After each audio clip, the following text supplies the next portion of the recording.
बात है। एक गांव में एक पुराना खेत था। सब गांव वालों का मानना था कि वह खेत श्रापित है। जो भी किसान उस खेत में खेती करता था उसकी सारी खेती सूख जाती थी। उस खेत की मिट्टी खून की तरह लाल थी। जो भी मजदूर उस खेत में काम करने जाता था उसे वहाँ डरावनी डरावनी आवाजें आती थी। अरे भागो रे भागो, अपनी जान बचा के भागो। एक दिन एक किसान उसी खेत में काम कर रहा था। तभी वह खेत की मिट्टी उसे अपने अंदर खींचने लगती है।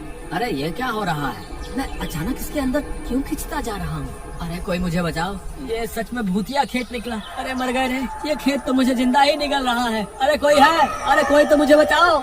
तभी वहाँ से एक गाँव वाला गुजर रहा होता है। वह उस मजदूर को खेत में धंसता देखकर डर जाता है। अरे भाई मेरी मदद करो, ये खेत मुझे अपने अंदर खींच रहा है। भगवान के लिए मेरी मदद करो। अरे भाई ये तो वही भूतिया खेत है। नहीं भाई, मैं तुम्हारी कोई मदद नहीं कर पाऊंगा। अगर मैं तुम्हें बचाने के लिए आया तो ये खेत मुझे भी अपने अंदर खींच लेगा। अरे कोई तो बचाओ मुझे। अरे मर गया, आज मैं नहीं बचूंगा। भाई कोई तो मेरी मदद करो। देखते ही देखते वह खेत उस मजदूर को अपने अंदर खींच लेता है।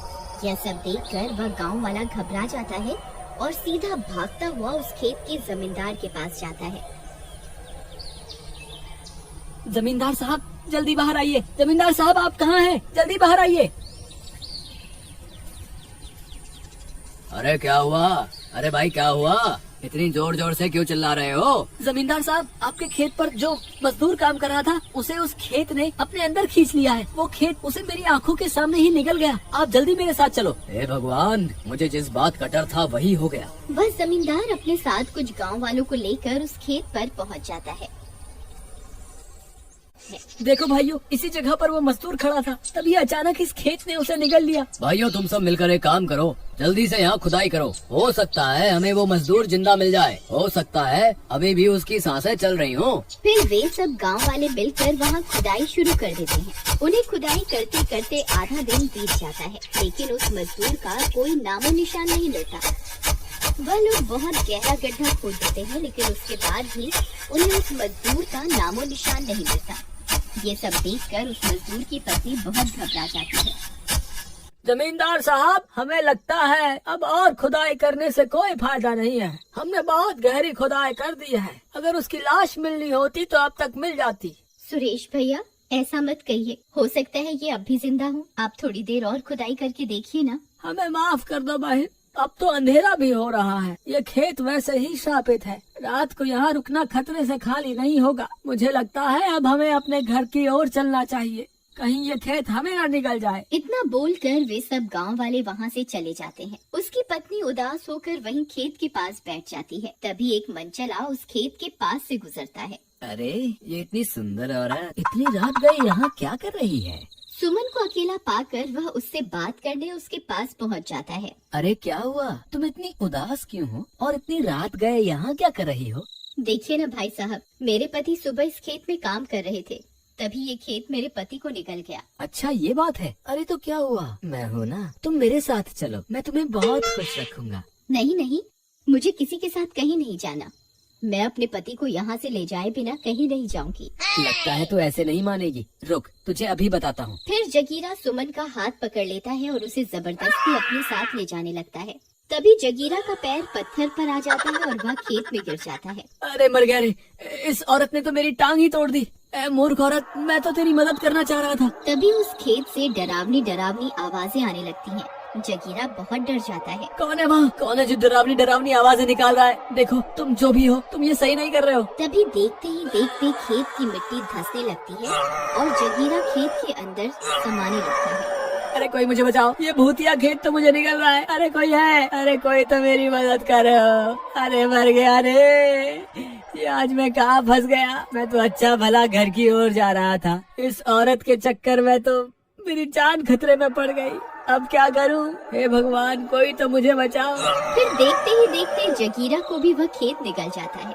ये सब देखकर सुमन बहुत डर जाती है और सीधे भागते हुए जमींदार के घर जाती है। जमींदार साहब जल्दी बाहर आइए। हे भगवान, अब क्या हो गया? कहीं कोई और घटना तो नहीं घट गई? फिर जमींदार भागता हुआ अपने घर से बाहर आता है और देखता है सुमन बाहर खड़ी होती है। क्या हुआ सुमन बहन, तुम इतनी घबराई हुई क्यों हो? अब क्या हुआ? जमींदार साहब, मैं उसी खेत के पास बैठे हुई थी, तभी एक मंचला वहाँ से गुजर रहा था। फिर अचानक से वह उस खेत में गिर पड़ा और उस खेत ने मेरी आंखों के सामने उसे भी निगल लिया। आप जल्दी चलिए। हे भगवान, ये सब क्या हो रहा है? जमींदार अपने साथ कुछ लोगों को लेकर खेत पर पहुंच जाता है।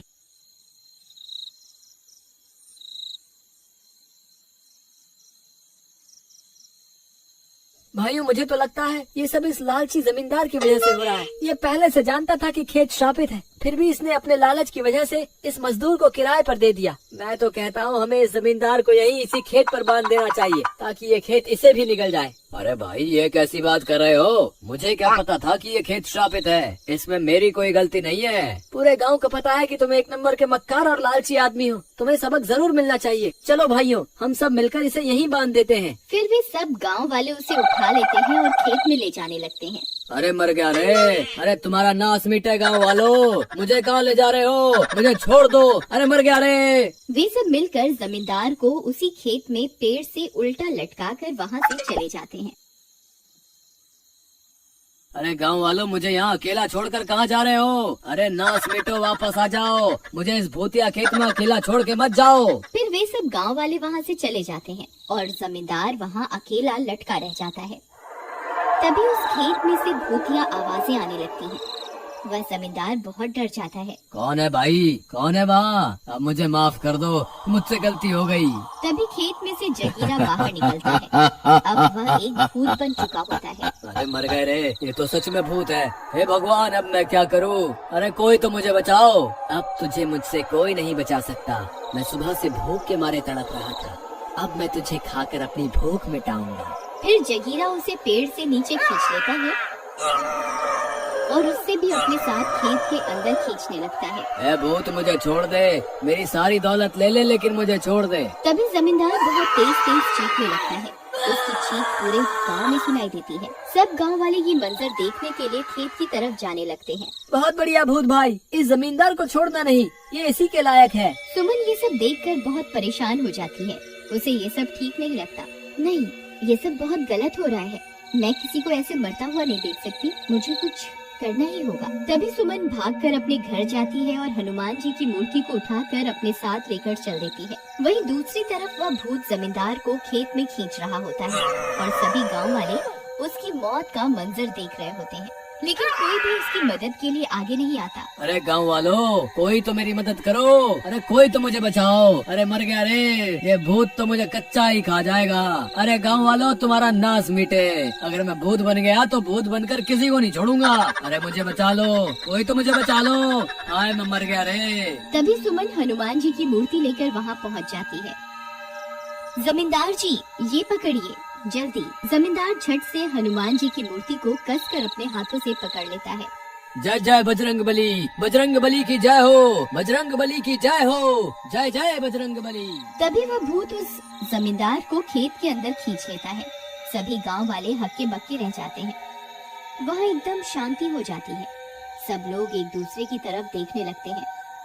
तभी जोर जोर से आवाजें आने लगती है। जय बजरंग बली, बजरंग बली की जय हो, जय जय बजरंग बली, तोड़ दे दुश्मन की नली। उस खेत की मिट्टी जगमगाने लगती है, चारों ओर रोशनी फैल जाती है। तभी उस खेत से भूतों की आवाजें आने लगती हैं। हे बजरंग बली, मुझे माफ कर दो। मैं अभी के अभी ये खेत छोड़कर चला जाऊंगा। हे बजरंग बली, माफ कर दो। तभी वह जमींदार, जगीरा और मजदूर खेत से बाहर निकल आते हैं। अरे बच गया रे, मैं तो बच गया। हे भगवान, तेरा लाख लाख शुक्र है। बोलो महाबली हनुमान की जय। जय जय बजरंग बली, बजरंग बली की जय हो। जैसे ही हनुमान जी की मूर्ति उस खेत की मिट्टी को छूती है, वह खेत श्राप मुक्त हो जाता है। उस खेत की मिट्टी भी अब लाल रंग से सामान्य रंग की हो जाती है। सुमन भी अपने पति को वापस पाकर खुश हो जाती है। जमींदार को भी अपनी गलती का एहसास होता है। मुझे माफ कर दो भाई, मैं जानता था कि यह खेत श्रापित है। मैंने फिर भी तुम्हें इसे किराए पर दे दिया। अब मुझे मेरी गलती का एहसास हो गया है। आज सुमन नहीं होती तो मैं जिंदा नहीं होता। मेरे भाई, आज से ये खेत तुम रख लो। इस पर आज से तुम्हारा अधिकार होगा। और इस तरह वह खेत श्राप मुक्त होता है और पूरा गांव फिर से हंसी खुशी रहने लगता है।